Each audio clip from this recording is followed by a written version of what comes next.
నమస్కారం, Shilpa TV news కి స్వాగతం. నంద్యాల మెడికల్ కళాశాలలోని విద్యార్థులకు చక్కటి తరగతి గదులు, హాస్టల్ వసతులు వంటి అన్ని మౌలిక సదుపాయాలు కల్పించడం జరుగుతుందని జిల్లా కలెక్టర్ రాజ్కుమారి గనియా పేర్కొన్నారు.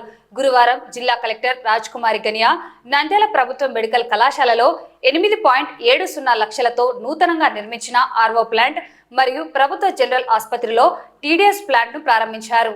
ఈ సందర్భంగా జిల్లా కలెక్టర్ రాజ్కుమారి గనియా మాట్లాడుతూ నంద్యాల నూతన జిల్లాలో ఏర్పాటు చేసిన మెడికల్ కళాశాలలో విద్యార్థులకు అన్ని మౌలిక వసతులు కల్పించి విద్యార్థుల అభివృద్ధికి కృషి చేయడం జరుగుతుందన్నారు.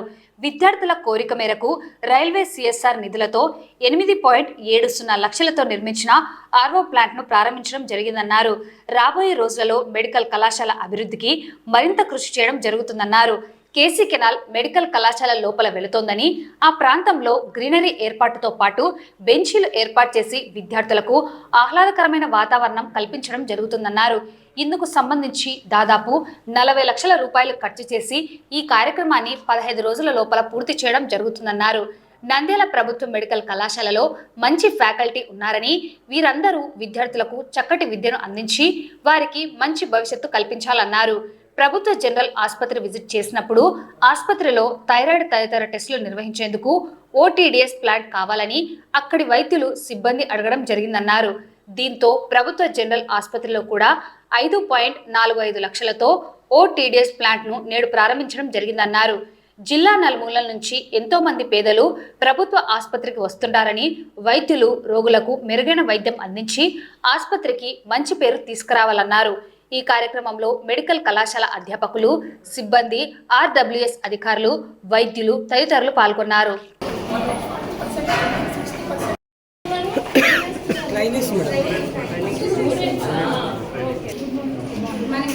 ఇది కారిడార్ మేడం, ఇది ఆక్యుపై చేసుకొని అసలు అది పార్టీషన్ ఫీజు ఏమన్నా ఉంటే మేమే బాధ్యత తీసుకుంటాం. చేసేసి నాకు అప్లికేషన్ ఇస్తే నేను డ్రగ్స్ డిపార్ట్మెంట్తో మాట్లాడి మీకు పర్మిషన్ వచ్చేటట్టు చూసుకుంటాను. అదే నేను చెప్తున్నాను. మేమే మా హెచ్డిసి ఫండ్ నుంచి మీరు చేస్తున్నారు మేడం. అప్పుడు పాత హాస్పిటల్ వెంటిలేషన్, ఇప్పుడు ఏమంటే మనం ఏసీ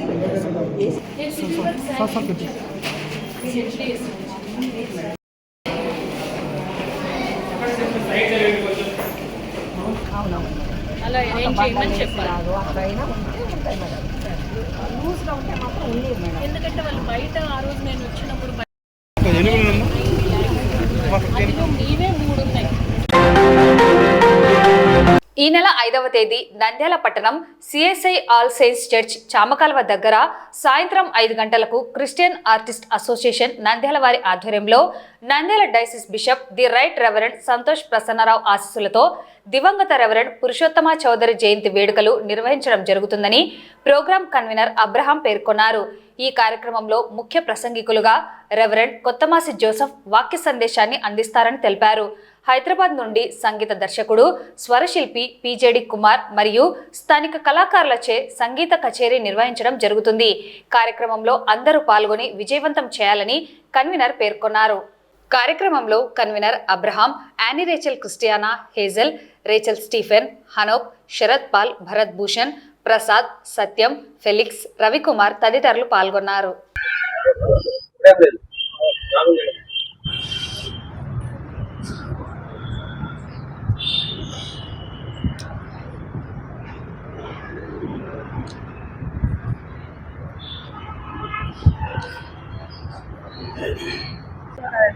రేపు వస్తా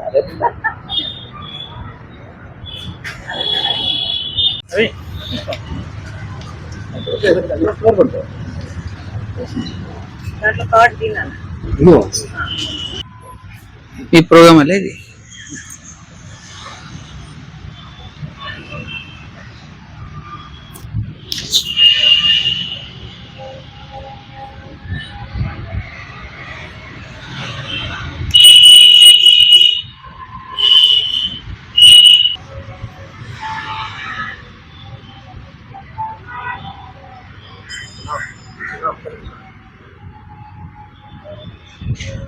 ఆర్టిస్ట్ అసోసియేషన్ నంద్యాల వారి ఆధ్వర్యంలో ఆంధ్రకేశ కీర్తనల సంగీత విభావరి నిర్వహించడం జరుగుతుంది. ఇది రెవరెండ్ కీర్తిశేషులు రెవరెండ్ పురుషోత్తం చేదార్ గారి 223వ జయంతి ఉత్సవాలు కార్యక్రమం. దీనికి right reverend K Santosh Prasanna Kumar Babu garu తండ్రి గారి ఆశీస్సులతో దీన్ని నిర్వహించడం జరుగుతుంది. దీనికి ముఖ్య ప్రసంగికులుగా కొత్తమూరి జోసఫ్ బాబు గారు, holy cross cathedral pastor diner chairman and treasurer for the diocese of Nandyal వారు ప్రసంగిస్తారు. ఈ పాటల విభావానికి స్వరశిల్పి డాక్టర్ పిజేడి కుమార్ గారు, మ్యూజిక్ డైరెక్టర్ ఫ్రమ్ హైదరాబాద్ వారు వస్తున్నారు. అంతేకాకుండా స్థానిక కళాకారులు మరియు సితార్ ప్లేయర్ వినోద్ బాబు గారు గుంటూరు నుంచి వచ్చేస్తున్నారు. కావున సంగీత అభిమానులు మరియు సంగీత పోషకులు, దీనికి సహకరించిన వారు ఆర్టిస్ట్ అసోసియేషన్ వారు మరియు సిపిఎల్ గ్రూప్ వారు, ఈ ఆడియోస్ వారు, మహిమ అకాడమీ వారు, తర్వాత నంద్యాల లోకల్గా ఉన్న స్పాన్సర్స్ అనేకులు దీన్ని సహకరించారు. కాబట్టి మీరందరూ ఈ కార్యక్రమానికి 5వ తేదీ, ఈ నెల 5వ తేదీ శుక్రవారం సాయంత్రం 6:30కు ప్రారంభం కాకుండా ఈ కార్యక్రమానికి ఇచ్చేసి ఈ సంగీతమును మరియు ఈ పాటలను దాంట్లో అనుభవించి మమ్మల్ని ఆశీర్వదించి మీరు కూడా సంతోషించాలని ప్రేమతో ఆహ్వానిస్తున్నాము. నేను ఈ సెలబ్రేషన్స్ కన్వీనరు. నా పేరు Y Abraham, artist association secretary. Purushottama Chowdary గారి 223వ జన్మదినాన్ని పురస్కరించుకుని సెప్టెంబర్ 5వ తారీఖు సాయంత్రం 6:30 గంటలకి గానలహరిని నిర్వహించడం జరుగుతుంది. దానికోసమని మేము ఆయన మొత్తం 180 పాటలు రచించారు. చాలా భావంతో కూడిన పాటలు రచించారు ఆయన. ఆ పాటలలో ఒక 70 పాటలు ఆంధ్ర క్రైస్తవ కీర్తనల పుస్తకంలో ముద్రించబడ్డాయి. ఆ పాటలలో నుండి మేము కొన్ని పాటల్ని సెలెక్ట్ చేసుకొని 5వ తారీఖు సాయంత్రం 6:30 గంటలకు జరిగేటటువంటి ఆ యొక్క సంగీత విభావరిలో మేము పాడడానికి చాలా ప్రాక్టీస్ చేశాము. ఎందుకంటే ఆ పాటలు చాలా ప్రాచుర్యం కలిగినటువంటివి, అందరూ చాలా ఇంపుగా వినేటటువంటి పాటలు. పాడగా తినగ తినగవేమో తీయగనుండు అనే విధంగా చాలా పాటలు పాడగా ఆ పాటలు చాలా వినాలనిపిస్తుంది, చాలా చక్కగా ఉంటాయి. అందుకోసం మేము ఆ పాటల్ని ప్రాక్టీస్ చేయడం జరిగింది. కీర్తిశేషులు రెవరెండ్ పురుషోత్తం చౌదరి గారు 1803వ సంవత్సరంలో జన్మించడం జరిగింది. ఇది 223వ జయంతి ఉత్సవాలు. ఈ ఉత్సవాలు జరుపుకోవడం ఎంతో సంతోషకరంగా ఉంది. వీరికి బిరుదులు ఉన్నాయి. ఆంధ్ర క్రైస్తవ సౌరభౌముడు అనే ఒక మంచి బిరుదు ఆయనకి ఇవ్వబడింది. ఈయన ఎన్నో పాటలు రాసినాడు. దాంట్లో ముఖ్యంగా తెల్లవారిన వేళ అనే పాట రాయడం జరిగింది. దాన్ని ఇప్పటికీ పల్లెటూళ్ళలో ఆ పాట పాడుకొని అందరూ కూడా వారి యొక్క దినచర్యను స్టార్ట్ చేస్తారు. అదేవిధంగా ఎరిగి ఎరిగి చెడిపోతే మనస అనే ఒక పాటను కూడా రాయడం జరిగింది. అది ఆయన ఎంతో కష్టాలలో ఉన్నప్పుడు ఆ పాట రాయడం జరిగింది. తర్వాత వచ్చేసి చివరి స్థితిలో ఆయన అంత కాలంలో ఉన్నప్పుడు ఆయన ఒక్కొక్క అవయవం తగ్గిపోతుంటే సకలేంద్రియులారా అనే ఒక పాటను రాయడం జరిగింది. సకలేంద్ర ఒక్కొక్కటి కన్ను, చెవి, ముక్కు ఒకటి కూడా అవి డెడ్ అయిపోతుంటే అప్పుడు మన స్థితి ఏముంటుంది అనే విషయాన్ని గొప్పగా చెప్పడం జరిగింది. ఈయనకు ఈ బిరుదు గొప్పగా ఇవ్వబడింది. తెలుగులోనే రారాజు, తెలుగు ఆంధ్ర క్రైస్తవ కీర్తనలో రారాజుగా పేరు తెచ్చుకున్నారు. వీరిని మనం అభినందించినాము. ఈ విధంగా మనం యొక్క జయంతి ఉత్సవాలు జరుపుకోవడం అనేది సంతోషకరమైన విషయం. చౌదరి గారు 70 కీర్తనలు ఆంధ్ర క్రైస్తవ కీర్తనలలో ప్రాచుర్యం చెందినవి. ఈయన రచించే ఈ పాటలని కర్ణాటిక్ సంగీతంలో ఈయన రచించేవారు. వీటిని ఆయన తన అనుభవపూర్తిగా మరి రాశారు. ఈ పాటలను పాడేటప్పుడు మనం కూడా చాలా అనుభవంతో రచించారు. పురుషోత్తం చౌదరి గారు సెప్టెంబర్ 5వ తారీఖు మదనపురంలో జన్మించారు. వీరు బెంగాలీ బ్రాహ్మణ కుటుంబంలో జన్మించారు. వీరు ఆంధ్ర క్రైస్తవ సాహిత్యంలో గొప్ప కవి, అలాగే వాగ్గేయకారుడు మరియు తొలి క్రైస్తవ పద కవితా పితామహుడు. ఈయన 180 కీర్తనలు రచించి గానం చేసి వాటి ద్వారా ప్రజలకు, క్రైస్తవ లోకానికి క్రీస్తును గురించిన సందేశాన్ని అందించినటువంటి గొప్ప కవి సార్వభౌముడు. రోడ్డెక్కిన ఆటో డ్రైవర్లు మా బ్రతుకులపై ప్రభుత్వం భారం వేసిందంటూ ఆటో డ్రైవర్లు ఆందోళన వ్యక్తం చేశారు. గురువారం నంద్యాల పట్టణంలోని శ్రీనివాస సెంటర్లో ఆటో డ్రైవర్లు ఆందోళన చేపట్టారు. ప్రభుత్వం స్త్రీ శక్తి పథకం, ఉచిత బస్సు ప్రయాణం వల్ల తాము ఉపాధి కోల్పోయేలాగా చేసిందంటూ AITUC AP auto drivers workers federation ఆధ్వర్యంలో ఆటో డ్రైవర్లు ఆందోళన చేశారు. ఆటో కార్మికులకు ప్రభుత్వం వెంటనే జీవనోపాధి కల్పించాలని డిమాండ్ చేశారు. AP auto drivers workers federation ఆధ్వర్యంలో రోడ్డెక్కి ఆందోళన చేపట్టారు. తమకు ప్రభుత్వం నెలకు 15,000 ఆర్థిక సహాయం చేయాలని, లేదా నెలకు 30,000 ఇస్తే మహిళలను, ప్రజలను ఉచితంగా వారి ఇంటి వద్దకే చేరుస్తామంటూ పేర్కొన్నారు.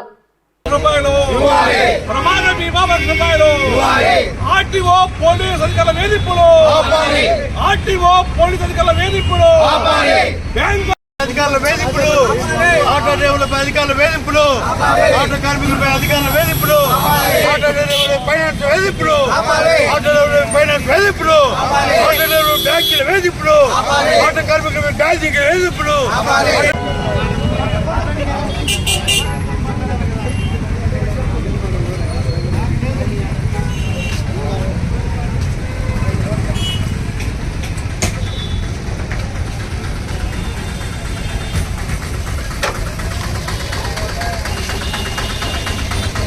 రాష్ట్ర ప్రభుత్వం సూపర్ 6 భాగంగా స్త్రీ శక్తి పథకము రాష్ట్ర వ్యాప్తంగా ఫ్రీ బస్సులు స్త్రీలకు అమలు చేయడం వల్ల ఆటో కార్మికులు ఉపాధి కోల్పోయినారు.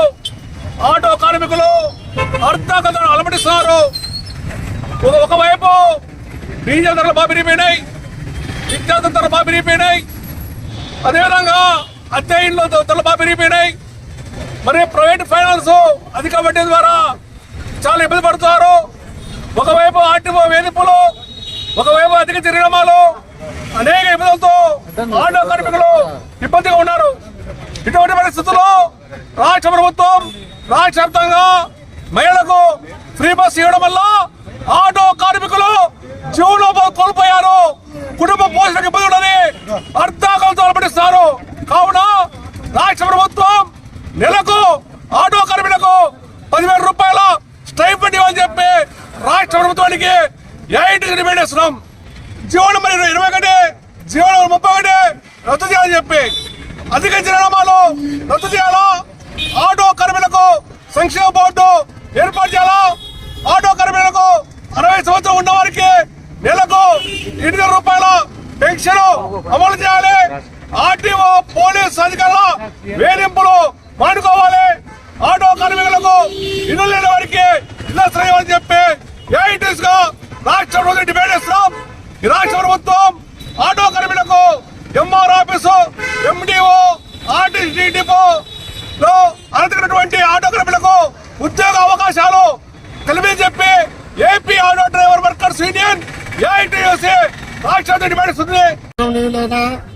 మన ముఖ్యమంత్రి గారు నారా చంద్రబాబు నాయుడు గారికి మా ఆటో వర్కర్స్ యూనియన్ తరఫున విన్నవించడం ఏమనగా, మీరు పెట్టిన శిశు సంక్షేమం వల్ల, స్త్రీ సంక్షేమం వల్ల ప్రతి ఆటో డ్రైవర్ యొక్క కార్మికుని యొక్క జీవన పుట్టి రోడ్డు పాలయ్యి మా కుటుంబాలు గడవడం కూడా చాలా కష్టాతీతంగా అయిపోయింది.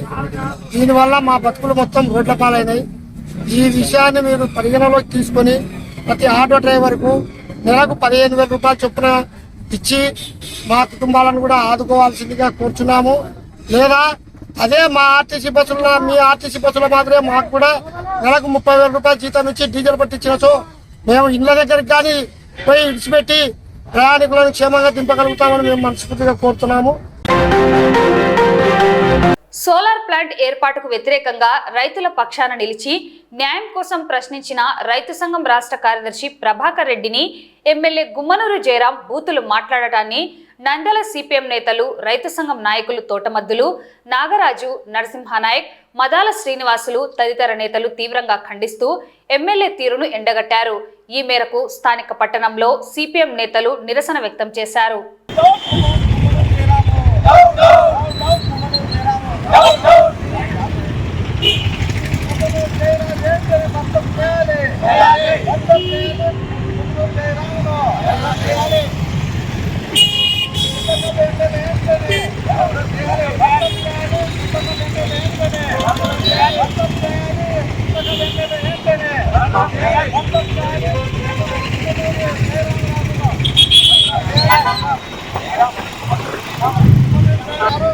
ప్రభుత్వము మరి ఆ రైతులకు చాలా దుర్మార్గంగా నష్టపరిహారం ఇస్తుందని చెప్పేసి మరి అందరికీ తెలుసు. కానీ నష్టపరిహారం రైతులకి మరి 2013 ప్రత్యేకత చట్టం ప్రకారంగా ఇవ్వాలని చెప్పేసి ఆ రాష్ట్ర రైతు సంఘం రాష్ట్ర ప్రధాన కార్యదర్శి ప్రభాకర్ రెడ్డి గారు రైతులతో పోయి అక్కడ పరిశీలన చేయడానికి పోయినటువంటి ఆ రాష్ట్ర రైతు సంఘం అధికారంలో ఉన్నటువంటి టీడీపీ ఎమ్మెల్యేలు కానీ ఎంపీలు కానీ ఆ పార్టీ యొక్క నాయకులు కానీ ప్రజానీకం యొక్క సమస్యల పరిష్కారం చేయకపోగా వారి యొక్క సమస్యలను మరింత జటిలం చేసే పద్ధతుల్లోనూ వారిని నీచంగా మాట్లాడే పద్ధతుల్లోనూ ఉన్నారు. అందులో భాగంగానే చుక్కకల్లి ఎమ్మెల్యే గుమ్మనూరు జయరాం గారు మన రాష్ట్ర రైతు సంఘం ప్రధాన కార్యదర్శి ప్రభాకర్ రెడ్డి గారు సోలార్ ప్రాజెక్టు వల్ల 2,000 ఎకరాలు మంచి పంటలు పండే భూమి పోతుందని ఆ యొక్క రైతాంగం యొక్క తరఫున పరిశీలన చేయడానికి పోతే కేవలం పరిశీలన మాత్రమే చేయడానికి పోయాడు. అక్కడ పోయి ఈ యొక్క అధికారంలో ఉన్నటువంటి టీడీపీని కానీ లేదంటే టీడీపీ ఎమ్మెల్యేని కానీ ఏమాత్రమో దూషించలేదు. ప్రజల యొక్క సమస్యల గురించి మాత్రమే చెప్పాడు. దాన్ని కూడా భరించలేనటువంటి పరిస్థితుల యొక్క టీడీపీ ప్రభుత్వానికి సంబంధించిన ఎమ్మెల్యే గారు ఫోన్లో నా బూతులు సంస్కారం ఉందా అని మేము అడుగుతున్నాం. ఎమ్మెల్యే వాళ్ళు లేదా గార్జీ వాళ్ళని అడుగుతున్నాం. మనిషి అనేవాడు మర్యాదగా ఎదిగి వాళ్ళను ప్రశ్నించడంలో కానీ సమాధానం చెప్పడం ఉండాలి తప్ప బూతులు ఇచ్చడం అంటే అసలు మనిషిలేనా? ఆ బూతులు మాకు రాగం కాదు. మేము మాట్లాడలేక మాకు కూడా చిన్నతనంలో మాకు బూతులు వచ్చు, మేము కూడా అనింటాం. కానీ ఈరోజు మేము ఉన్నటువంటి స్థానం ఎక్కువ ఆ స్థానానికి తగినటువంటి గౌరవాన్ని ఇవ్వాలా లేదా అని మనిషి ఎవరైతే ఆలోచించాలా. అటువంటి ఆలోచన లేనటువంటి ఈ యొక్క సిద్ధుడు ఎంతగాని వాడు ఎంత మనిషి ఎమ్మెల్యేగా తగని వాడు వీళ్ళని గురించి ఈ యొక్క ప్రభుత్వం నిజంగా నాగరికత కలిగి ఉండిన అధికారంలో పార్టీ అయితే అధ్యక్షుడు టీడీపీ అధ్యక్షుడు వెంటనే డిస్మిస్ చేయాలని మేము డిమాండ్ చేస్తున్నాం. రైతుల పక్షాన ప్రజల పక్షాన ప్రకృతిని నాశనం చేసినటువంటి విద్యుత్తు సౌర విద్యుత్తుకి వ్యతిరేకంగా ఈరోజు సిపిఎం రైతు సంఘాలు పెద్ద ఎత్తున పనిచేస్తూ ఉన్నాయి. ఈరోజు సౌర విద్యుత్తు పేరు మీద సోలార్ విద్యుత్ పేరు మీద రైతులు లూటీ చేస్తూ ఉంటే బాగా పంటలు పండే వ్యవసాయ భూముల్ని లాక్కున పద్ధతులు పనులు చేస్తూ ఉంటే వాటన్నిటికీ వ్యతిరేకంగా రైతులకు మద్దతుగా రైతు సంఘం రాష్ట్ర కార్యదర్శి ప్రభాకర్ రెడ్డి గారు 3 సంవత్సరాలుగా రాష్ట్ర వ్యాప్తంగా అనేక ప్రాంతాల్లో పోరాటాలు చురుకుగా పాల్గొంటూ ఉన్నారు. ప్రభాకర్ రెడ్డి గారి 40 సంవత్సరాల జీవిత కాలం అంతా కార్మికులు, ఉద్యోగులు, రైతులు, అన్నగారిన వెనుకబడినటువంటి పేదల పక్షాన పనిచేసేటువంటి వ్యక్తి ప్రభాకర్ రెడ్డి గారు. అటువంటి ప్రభాకర్ రెడ్డి గారు అనంతపురం జిల్లా గుంతకల్ నియోజకవర్గం గుత్తి చుట్టూ ఉన్నటువంటి గ్రామాల్లో సోలార్ విద్యుత్తు పేరు మీద రైతులను దోపిడీ చేస్తూ వ్యవసాయ భూములను నాశనం చేసినటువంటి భూముల్ని పరిశీలించి రైతులతో మాట్లాడడానికి వెళితే దాన్ని సహించలేని గుంతకల్ ఎమ్మెల్యే మాజీ మంత్రి గుమ్మనూరు జయరాము తను వచ్చినందుకు ఏమీ విచారణ లేకపోగా తన నోటికి వచ్చినట్టు పదజాలాన్ని అసభ్య పదజాలాన్ని ఈరోజు మాట్లాడుతూ ఉన్నాడు. అయ్యా నువ్వు రాష్ట్ర కార్మిక శాఖ మంత్రిగా పనిచేసావు, ఎందుకయ్యా నీకు సంస్కారం లేదని చెప్పి అడుగుతావు. నువ్వేదో గొప్ప బూతులు ప్రభాకర్ తీర్థం నువ్వేదో పెద్ద మొగోడు అని చెప్పి అనుకుంటున్నావు. నీకంటే తెలుగులో బూతులు తిట్టేవాళ్ళు రాష్ట్రంలో చాలా మంది ఉన్నారు. తెలుగు వచ్చిన ప్రతి మనిషి బూతులు కూడా తిట్టే శక్తి ఉంది. మేము కూడా నిన్ను ఒక లోఫర్, ఒక డూఫర్, ఒక వెధవ, ఒక నీచుడా, నికృష్టుడు అని చెప్పి తిట్టే నోరు మాకు కూడా ఉంది. కానీ మాకు సంస్కారం ఉంది కాబట్టి ఆ పదాలు మేము వాడట్లేదు. నువ్వు అవన్నీ వాడవు. నీవు ఈ పద్ధతి మార్చుకోకపోతే ఖచ్చితంగా నీకు మీ చెప్పగిరి మండలంలో ఎట్లయితే వ్యతిరేకతతో నువ్వు పార్టీ మారాల్సి వచ్చిందో నువ్వు ఎక్కడ పోవాల్సి వస్తుందో నువ్వు అర్థం చేస్తావు. కాబట్టి ఇప్పటికైనా ప్రభాకర్ రెడ్డి గారికి నువ్వు బేషరతుగా క్షమాపణ చెప్పాలా. ఈ తెలుగుదేశం పార్టీ నాయకులు కూడా దీనికి బాధ్యత వహించాలా. ఆ పద్ధతి నువ్వు క్షమాపణ చెప్పకపోతే నీ సంగతి తాడో పెట్టి తెలుస్తావు. ఈరోజు రైతు సంఘము వాళ్ళు ఏం చేసుకుంటారో అని చెప్పి నువ్వు భావిస్తున్నావు. రైతు సంఘం ఒకటే కాదు, ఈరోజు రైతు సంఘానికి మద్దతుగా వ్యవసాయ కార్మిక సంఘాలు యావత్తు కూడా నీ సంగతి తెలుస్తాయి. నంద్యాలలో అధికార పార్టీ నేత జిల్లా ప్రధాన కార్యదర్శి న్యాయశాఖ మంత్రి తనయుడు ఎన్ఎండి ఫిరోజ్ జన్మదినం సందర్భంగా రాత్రి అంతా డీజేల హోరుతో వేడుకలను నిర్వహించారు. అయితే వినాయక చవితి పండుగ వేడుకల్లో భాగంగా గణనాథుని నిమజ్జనానికి ప్రభుత్వ అధికారులు డీజే అనుమతికి నో చెప్పారు. అధికార పార్టీ నేత జన్మదినానికి మాత్రం డీజేకు ఓకే చెప్పారా? ఆదిదేవుడుగా కొలిచే గణేష్ నిమజ్జనానికి మాత్రం ప్రభుత్వ అనుమతులు లేవు, కానీ అధికార పార్టీ నేత జన్మదినానికి మాత్రం నిబంధనలు సడలించారా అని ప్రజలు బహిరంగంగానే చర్చించుకుంటున్నారు. అధికార పార్టీ నేతలకు ఒక రూల్స్, సామాన్య ప్రజలకు మాత్రం మరొక రూల్. న్యాయశాఖ మంత్రి తనయుడు ఎన్ఎండి ఫిరోజ్ జన్మదినం సందర్భంగా స్థానిక రాజ్ థియేటర్లో డీజే హోరులో సెలబ్రేషన్స్ చేసుకున్నారు.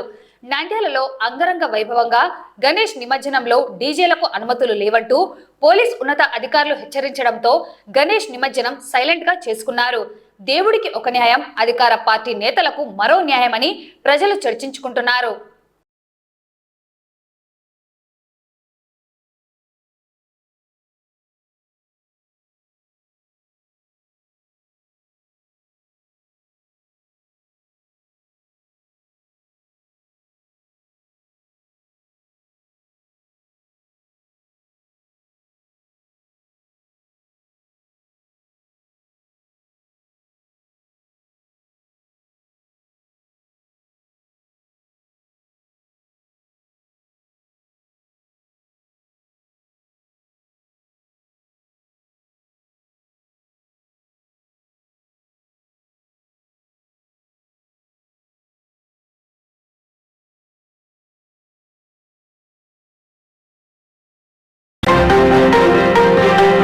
నంద్యాల పట్టణం ప్రధానేశ్వర స్వామి దేవస్థానం కళ్యాణ మండపంలోని సప్లయర్స్ లైటింగ్ మరియు ఫ్లవర్ డెకరేషన్ బహిరంగ వేలం గురువారం ఈవో రామాంజన్ ఆధ్వర్యంలో దేవాదాయ ధర్మాదాయ శాఖ అధికారులు నిర్వహించడం జరిగింది.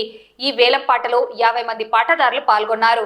ఇందులో సప్లయర్స్ కొరకు పాడిన వేలంలో లింగేశ్వర్ అనే వ్యక్తి సంవత్సరానికి గాను 10 లక్షల రూపాయలు, అలాగే లైటింగ్ మరియు ఫ్లవర్ డెకరేషన్ కొరకు చంద్రిక అనే మహిళ 15,10,000 రూపాయలు హెచ్చుపాట పాడి వేలం దక్కించుకున్నట్లు ఈవో తెలిపారు. లీజు 3 సంవత్సరాల పాటు ఉంటుందని, దేవాదాయ ధర్మాదాయ శాఖ వారి నిబంధనలు పాటించాలని ఈవో వారికి తెలియజేశారు.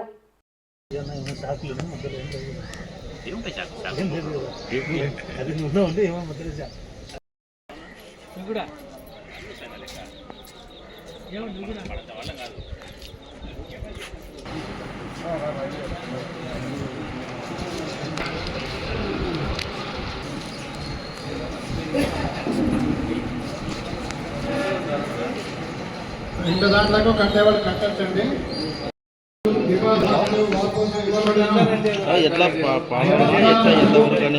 పాటలో పాల్గొనరాదు.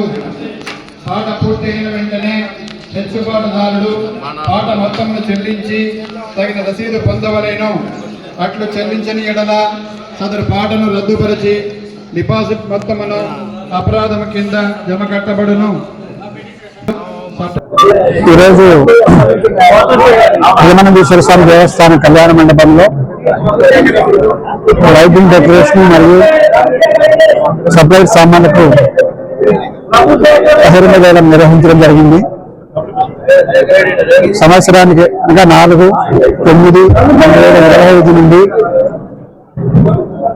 4/9/2028 వరకు అంటే 3 సంవత్సరాలకు సంవత్సరానికి 10 లక్షల చొప్పున 10 లక్షల రూపాయల చొప్పున సప్లై సామాన్ల వరకు లింగేశ్వర్ అనే వారి పాటపై హెచ్చుబాటుగా పిలవడం జరిగింది. అదే ప్రకారం లైటింగ్ డెకరేషన్ కు చంద్రిక అనే ఆమె 15,10,000 రూపాయలు హెచ్చుబాటుగా పిలవడం జరిగింది. మొత్తం దీని వలన 25 లక్షల రూపాయల పైన ఈ 2 బహిరంగ వేలం నిర్వహించడం అంటే దేవస్థానానికి ఆదాయం లభించింది. ప్రధానేశ్వర స్వామి దేవస్థాన కళ్యాణ మండపంలో గత నెల 23వ తారీఖు దేవస్థానం కార్యనిర్వహణాధికారి దేవాదాయ శాఖ జిల్లా అధికారి మోహన్ గారి సమక్షంలో స్వాధీనం చేసుకోవడం జరిగింది. ఈ దేవస్థానానికి సంబంధించి సపరేట్ సామాన్లు, ఎలక్ట్రికల్, ఫ్లవర్ డెకరేషన్ ఈరోజు బహిరంగ వేలంలో లీజుకి ఇవ్వడం జరిగింది. ఈ బహిరంగ వేలం నందు సప్లైడ్ సామానుకు ఎం లింగేశ్వర్ 10 లక్షల రూపాయలకు పాట పాడుకొని ఉన్నాడు. అలాగే ఎలక్ట్రికల్ డెకరేషన్, ఫ్లవర్ డెకరేషన్కు చంద్రిక గారు 15,10,000 రూపాయలకు పాట పాడుకొని నెచ్చుపాటదారుగా నిలిచిన్నారు. ఈ కౌలు వేలం పాట 3 సంవత్సరాలకు లీజుకి ఇవ్వడం జరిగింది. స్థానిక శ్రీ రామకృష్ణ అటానమస్ డిగ్రీ కళాశాలలో గురువారం వివేకానంద ఆడిటోరియంలో ఉపాధ్యాయ దినోత్సవ వేడుకలు ఘనంగా జరిగాయి. ఈ కార్యక్రమానికి కళాశాల చైర్మన్ ప్రొఫెసర్ రామకృష్ణారెడ్డి సభాధ్యక్షులుగా ముఖ్య అతిథిగా వ్యవహరించారు. అధ్యాపకులు, విద్యార్థులు కళాశాల చైర్మన్ను మరియు ప్రిన్సిపల్ సుబ్బయ్యను ఘనంగా సన్మానించారు. ప్రొఫెసర్ రామకృష్ణారెడ్డి విద్యార్థులను ఉద్దేశించి మాట్లాడుతూ, దేశంలో వాల్మీకి, వేదవ్యాసుడు వంటి వారు గురుస్థానంలో ఉండి అత్యంత ప్రమాణం కలిగిన బృహత్ గ్రంథాలను, వేదాలను, అష్టాదశ పురాణాలను మనకు వారసత్వంగా అందించారన్నారు. అపారమైన జ్ఞాన సంపాదన మనకు ఇచ్చారని, కాబట్టి ముందుగా వారిని స్మరించుకోవాలని కోరారు. విద్యార్థుల సంస్కారంలో మార్పు రావాలని, ఉత్తర భారతదేశంలో పిల్లలకు చిన్నతనం నుండి పెద్దలకు, తల్లిదండ్రులకు పాద నమస్కారం చేయడం నేర్పిస్తారని తెలిపారు. అలాగే దక్షిణ భారతదేశంలో కూడా విద్యార్థులు పెద్దలకు నమస్కరించడం చిన్నతనం నుండి అలవాటు చేసుకోవాలని పేర్కొన్నారు. విద్యార్థి దశలోనే విద్యార్థులు విజ్ఞానదాయకమైన సంస్కారవంతమైన విషయాలను నేర్చుకోవాలి. ముఖ్యంగా ఉపాధ్యాయ దినోత్సవం భారతీయ తత్వవేత్త, రాజనీతిజ్ఞుడు, రాజకీయవేత్త అయిన సర్వేపల్లి రాధాకృష్ణ పుట్టినరోజును పురస్కరించుకొని ఉపాధ్యాయ దినోత్సవాన్ని జరుపుకుంటున్నామని పేర్కొన్నారు. కార్యక్రమంలో కళాశాల ప్రిన్సిపల్ సుబ్బయ్య, అధ్యాపకులు doctor Kumar, doctor Lalitha Saraswathi, Himabindu, Muralidhar, Sampath Kumar, Chandrasekhar Reddy, Maddileti, Andrews, Nirmala Jyothi, Srikanth, Vijayakanth తదితర అధ్యాపక బృందం పాల్గొన్నారు. శ్రీ రామకృష్ణ డిగ్రీ కళాశాలలో విద్యార్థులందరూ కలిసి టీచర్స్ డే సందర్భంగా, ఒరిజినల్గా అయితే రేపు ఉన్నది, అయితే రేపు హాలిడే ఉంది కాబట్టి దాన్ని ఈరోజు విద్యార్థులందరూ కలిసి అధ్యాపకులందరినీ సన్మానించేటువంటి ఒక మంచి కార్యక్రమాన్ని పిల్లలు చేస్తున్నందుకు వారిని అందరినీ కూడా మనస్ఫూర్తిగా అభినందిస్తున్నాను. ఈ సందర్భంగా అధ్యాపకుడిగా తన బాధ్యతలను తను నిర్వర్తిస్తూ విద్యార్థుల శ్రేయస్సు కోసం పాటుపడుతూ విద్యార్థుల ద్వారా సమాజం కోసం చేయవలసినటువంటి కార్యక్రమాలు ఏమున్నాయో వాటిని అన్నింటినీ తెలియజేస్తూ బాధ్యత కలిగినటువంటి ఒక పౌరునిగా తయారు చేయడానికి అధ్యాపక బృందం ప్రయత్నం చేస్తుందని చెప్పేసి భావిస్తున్నాను. ఇప్పుడున్నటువంటి ప్రస్తుత తరుణంలో విద్యార్థులు అన్ని విషయాలను తెలుసుకొని ముందుకెళ్లాల్సినటువంటి అవసరం ఉంది కాబట్టి వారిని మంచి విద్యార్థులుగా తయారు చేయాల్సినటువంటి బాధ్యత, కర్తవ్యం అధ్యాపకుల మీద ఉందని తెలియజేస్తున్నాను. నంద్యాల మహిళా పోలీస్ స్టేషన్ సిఐ జయరాం గురువారం మీ భద్రతే మా బాధ్యత పోస్టర్లను ఆవిష్కరించారు. జిల్లా ఎస్పీ అదిరాజ్ సింగ్ రాణా ఆదేశాల మేరకు ఆర్టీసీ బస్టాండ్లోని స్త్రీ శక్తి బస్సులకు పోస్టర్లు అతికించారు. RTC assistant manager Kishore Kumar, police సిబ్బంది బస్సులు, ప్రాంగణాలు, కంట్రోల్ రూముల్లో పోస్టర్లు ఏర్పాటు చేశారు. అనంతరం శక్తి యాప్పై అవగాహన కల్పించారు.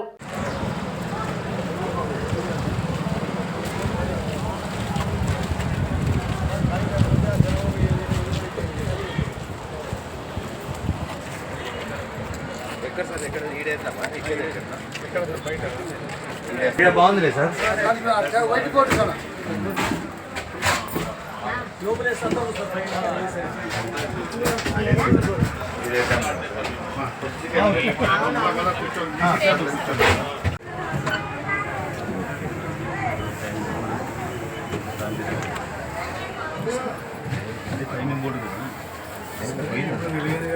సెల్ ఫోన్లు ఉన్నాయి మా దగ్గర, చదువుకున్నాను. ఇవన్నీ వచ్చేసి ఫీడ్ చేసుకుంటే మీకు ఏదైనా ఆఫర్ వస్తుంది. దీనికి అయితే ఎదురుతామంటారు.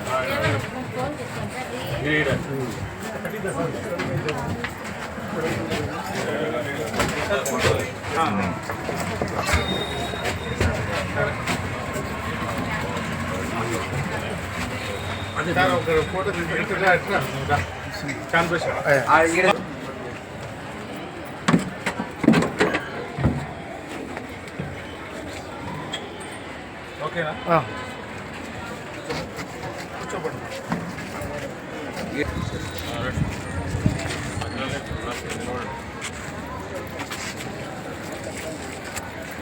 రెడ్డి సార్ కొంచెం జరుగు, కొంచెం జరగాల.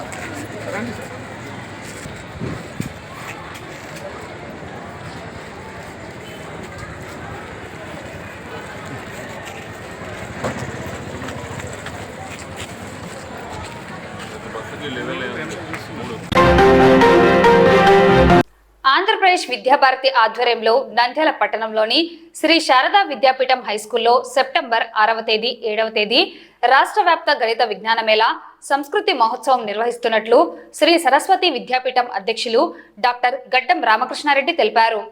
ఈ కార్యక్రమానికి ముఖ్య అతిథులుగా మంత్రి NMD Farooq, collector Rajkumari Ganiya, DEO Janardhan Reddy, Vidyabharati secretary Pratap Simha Sastry హాజరవుతారని వారు తెలిపారు.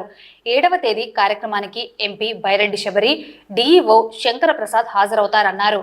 ప్రతి ఒక్కరూ రాష్ట్ర వ్యాప్త గణిత విజ్ఞాన మేళలో పాల్గొనాలని, సంస్కృతి మహోత్సవంలో పాలు పంచుకోవాలని కోరారు. కార్యక్రమంలో సరస్వతి విద్యాపీఠం నంద్యాల జిల్లా కార్యదర్శి పోలేపల్లె సందీప్, శారదా విద్యాపీఠం అధ్యక్షులు డాక్టర్ గెలివి సహదేవుడు, శారదా విద్యాపీఠం కార్యదర్శి తుమ్మల చెన్నకేశవులు, శారదా విద్యాపీఠం కమిటీ సభ్యులు వసుంధరాదేవి, శారదా విద్యాపీఠం ప్రధాన ఆచార్యులు వెంకట కృష్ణయ్య పాల్గొన్నారు. విద్య అంటే విత్ అంటే తెలుసుకోవడం. విద్యార్థి దశ నుండి అనేక విషయాలను పాఠశాలలో, పరిసర ప్రాంతాలలో తెలుసుకుని తమ విజ్ఞానాన్ని పెంపొందించుకోవడం మన భారతీయ సంప్రదాయం. అలా ఈ సంప్రదాయాన్ని కొనసాగించడానికి జాతీయ స్థాయిలో విద్యాభారతి, మన రాష్ట్ర స్థాయిలో సరస్వతి శిశు మందిరాల పేరిట మన సంప్రదాయాన్ని, విద్యా విజ్ఞానాన్ని సమైక్యంగా నిర్వహించడంలో ప్రధాన పాత్ర వహిస్తున్నాయి. ఇలాంటి సందర్భంలో మన విద్యార్థుల్లో కొత్త విషయాలను తెలుసుకునే విజ్ఞాన శాస్త్రం, గణితంలో ప్రావీణ్యత సంపాదించేందుకోసం ఈ గణిత విజ్ఞాన మేళను ప్రతి సంవత్సరం నిర్వహించబడుతున్నది. ఇది మొట్టమొదట పాఠశాల స్థాయిలో, తర్వాత జిల్లా స్థాయిలో, తర్వాత ప్రాంత స్థాయిలో, జాతీయ స్థాయిలో ఇలా అంచెలంచెలుగా ఒక స్థాయి నుండి ఒక స్థాయికి ప్రముఖులైన ఉత్తమ ఉపాధ్యాయుల పర్యవేక్షణలో వారిని ఎన్నుకొని పై స్థాయికి పంపించడం జరుగుతోంది. కాబట్టి ఈనాడు ఈ కార్యక్రమానికి మన నంద్యాల ప్రముఖ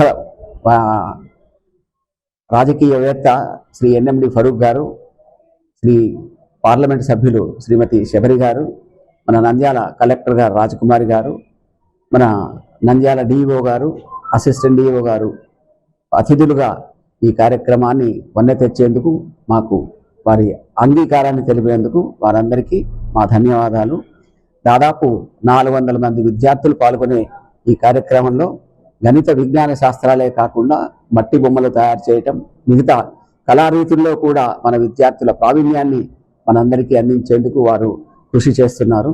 ఈ సందర్భంగా మీరందరికీ ఒక అభ్యర్థన, ఈ విజ్ఞాన మేళ జరుగుతున్న సందర్భంలో కూడా మీకు అనుకూలమైన సమయంలో ఆ విజ్ఞాన సమ్మేళనాన్ని మీరు వ్యక్తిగతంగా సందర్శించి అందులోని విశేషాలను కూడా 10 మందికి తెలియజేయడానికి, నంద్యాల పట్టణ ప్రజలందరికీ తెలియజేయడానికి మీ వంతు కృషి చేస్తారని మిమ్మల్ని అందరినీ అభ్యర్థిస్తూ నమస్తే. రాష్ట్రీయ స్వయం సేవక్ సంఘ్ ప్రేరిత సంస్థ అయినటువంటి విద్యాభారతి విద్యారంగంలో దేశవ్యాప్తంగా 25,000 పైచిలకు విద్యాలయాలను నిర్వహిస్తున్నది.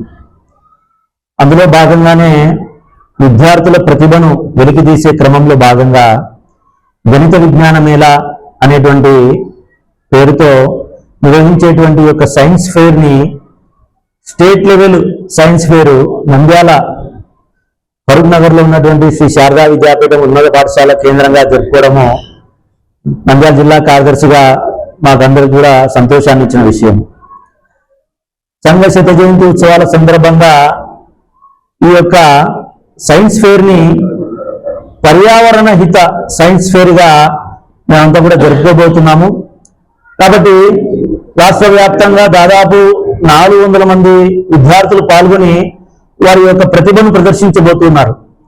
విదేశీయుల పాలనలో మన విద్యా విధానాన్ని నాశనం చేసిన సందర్భంలో తిరిగి మన సభ్యత సంస్కారాన్ని భారతదేశంలో పునరుజ్జీవింపజేయడం కోసం 1/7/52 1952లో విద్యాభారతి అన్నటువంటి ఒక సంస్థని ప్రారంభించి ఇప్పటికి 73 సంవత్సరాలు అవుతోంది. ప్రతి సంవత్సరం కూడా విద్యార్థుల్లో విలువలను పెంచడం కోసం, సభ్యతా సంస్కారాలను పెంచడం కోసం, సాంకేతికంగా వృద్ధిలోకి తీసుకురావడం కోసం, అలాగే మంచి క్రీడాకారులను తయారు చేయడం కోసం రకరకాల కార్యక్రమాలు నిర్వహిస్తూ వస్తాం. దాదాపుగా 24,000 పైబడి విద్యాలయాలు ఇలాంటి సరస్వతి విద్యాపీఠాలు లాంటి దేశంలో ఉన్నాయి. అలాగే ఫార్మల్ స్కూల్స్ కూడా 12,000 దాకా ఫార్మల్ స్కూల్స్ ఉన్నాయి. తర్వాత ఇంకొక 12,000 సముద్ర తీర గ్రామాలలో కానీ లేదా మారుమూల గిరిజన ప్రాంతాలలో కానీ దేశ సరిహద్దు గ్రామాల్లో ఉచిత విద్యాలయాన్ని 12,000 విద్యాలయాలను నిర్వహిస్తూ వస్తూ ఉంది. అదేవిధంగా ఈ ఆంధ్రప్రదేశ్లో ప్రత్యేకంగా 180 విద్యా సంస్థలు ఉన్నాయి. దాదాపుగా 40,000 పైబడి విద్యార్థులు ఇందులో చదువుకుంటున్నారన్నటువంటి విషయాన్ని మీకు తెలియజేస్తున్నా. వీళ్ళందరినీ కూడా ఆంధ్రప్రదేశ్ స్థాయిలో ఉన్నటువంటి ఈ 180 విద్యాలయాల్లో చదువుతున్నటువంటి విద్యార్థులని ప్రోత్సహించడం కోసం ప్రతి సంవత్సరం కూడా 3 రకాలైనటువంటి కార్యక్రమాలు నిర్వహిస్తూ వస్తూ ఉంటారు. ఒకటి గణిత విజ్ఞాన మేళ మరియు సంస్కృత మహోత్సవం, రెండవది కేల్కూరు, మూడవది అఖిల భారతీయ సాంస్కృతిక జ్ఞాన పరీక్ష. వీటిని ఒక్కొక్క సంవత్సరం ఒక్కొక్క ప్రాంతంలో నిర్వహిస్తూ వస్తున్నారు. అదృష్టవశాత్తు మనకి ఈ సంవత్సరం మనకి ఇక్కడ నిర్వహించుకునేటువంటి అవకాశం కలిగింది. నంద్యాల పట్టణంలో గాంధీ చౌక్ నుండి నూనెపల్లకు ఆటోలో వెళ్తున్న మాధవి అనే మహిళ ఆటోలో తన బ్యాగ్ మర్చిపోవడం జరిగింది. వెంటనే తాను వెళ్తున్న ఆటో యొక్క సీరియల్ నంబర్ గుర్తుంచుకొని ట్రాఫిక్ పోలీసులకు సమాచారం ఇవ్వగా ట్రాఫిక్ పోలీసులు ఆటో సీరియల్ నంబర్ ఆధారంగా ట్రేస్ చేసి మహిళకు బ్యాగ్ను అప్పచెప్పారు. అందులో ఉన్న ఏటీఎం కార్డులు, ఆధార్, బ్యాంక్ పాస్బుక్లు తదితర డాక్యుమెంట్స్ అన్ని అందజేయడం జరిగింది. మహిళ పోలీసులకు ప్రత్యేకంగా కృతజ్ఞతలు తెలియజేశారు. ఆటోలో వెళ్తున్న వారు సీరియల్ నంబర్ గుర్తుపెట్టుకోవడం వల్ల తనకు మంచి జరిగిందని చెప్పడం జరిగింది.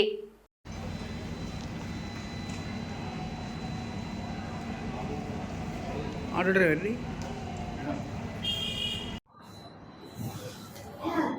చెప్పురా ఏమంటారు.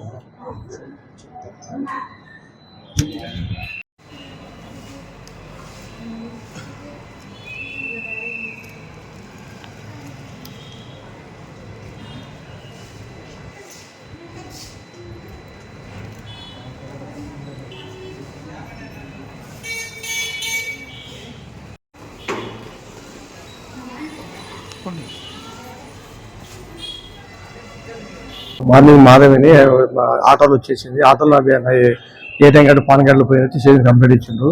వాళ్ళ నెంబర్ డౌట్ ఉందని చెప్పిండ్రు. మనం సీసీ పుట్టే ద్వారా, కమాండ్ కంట్రోల్ సీసీ పుట్టే ద్వారా ఆటో ట్రేస్ చేసి ఆటో ఫోన్ చేసి ఆటో తిప్పాడు. గాంధీ చౌక్లో ఎక్కారు, నూనెపల్లి దిగారు. నూనెపల్లి దిగి డైరెక్ట్ స్టేషన్కి వచ్చారు. సార్ పలా ఆటోలో ఎక్కామని చెప్పి నేను మళ్ళీ ఆటో నెంబర్ ట్రేస్ చేసుకొని కమాండ్ కంట్రోల్ పోయి కమాండ్ కంట్రోల్ సీసీ పుట్టే చూసుకొని ఆటోని పిలిపించి మాధవి సార్ నా పేరు. నిన్న నేను ఆటో ఎక్కినాను గాంధీ చౌక్ లో. అక్కడ నుంచి బ్యాంక్ దగ్గర దిగినాక నేను బ్యాగ్ మిస్ అయిపోయినాను సార్. నేను ఆటో సీరియల్ నెంబర్ గుర్తు పెట్టుకొని నేను సార్ వాళ్ళకు నేను వచ్చి చెప్పినాను. చెప్పిన తర్వాత సార్ వాళ్ళు కనుక్కొని నా బ్యాగ్ నాకు ఇచ్చినాను సార్. నాకు కనుక్కొని సార్ వాళ్ళ నుంచి నా బ్యాగ్ నాకు అందుబాటులో వచ్చేసింది సార్. చెప్పుకున్నాను సార్. Serial number 713 sir. అది సీరియల్ నెంబరు. అది వచ్చేసి నేను సార్ వాళ్ళకి చెప్పినాను సార్. ఆ సార్ వాళ్ళు అది కనుక్కొని నాకు నా బ్యాగ్ నాకు వచ్చేట్టుగా చేసినారు సార్. సార్ సార్ వాళ్ళు అయితే నాకైతే మంచిగా చేసినారు సార్. ఇంకొకరైతే చేయరు కదా సార్. నేను వచ్చి సార్ వాళ్ళకి ఇచ్చినందుకు ఈ రోజు నాకు ఈ సార్ వాళ్ళ నుంచి నాకు న్యాయం జరిగింది సార్. దీంట్లో వచ్చేసి 4 ఆధార్ కార్డులు, 2 పాన్ కార్డులు, నా బ్యాంక్ బుక్, రేషన్ కార్డులు, బ్యాంక్వి, ఇది బంగారువి అంగడి స్లిప్పులు అవి ఉన్నాయి సార్. అవి లేకపోతే ఈరోజు నా సొమ్ము నాకు రాకుండా సార్. ఆ సార్ వాళ్ళ తరఫున నాకు న్యాయం జరిగింది సార్. ఇక్కడికి వచ్చినాను. ఆటో సీరియల్ నెంబర్ ఉన్నందువల్ల నేను సార్ వాళ్ళకి చెప్పడం నాకు సార్ వాళ్ళు న్యాయం చేసినారు sir. Auto number serial number 713 sir. అది వచ్చి నేను సార్ వాళ్ళకి చెప్పినాను. దానివల్ల నాకు సార్ వాళ్ళు న్యాయం చేసినారు సార్, నాకు మంచి చేసినారు సార్. ఎవరైనా బ్యాగ్ మర్చిపోతే ఆటో సీరియల్ నెంబర్ మతికి పెట్టుకొని సార్ వాళ్ళ దగ్గరకు వచ్చి చెప్పండి, అందరికీ న్యాయం చేస్తారు సార్ వాళ్ళు. ఈ వార్తలు ఇంతటితో సమాప్తం. నమస్కారం.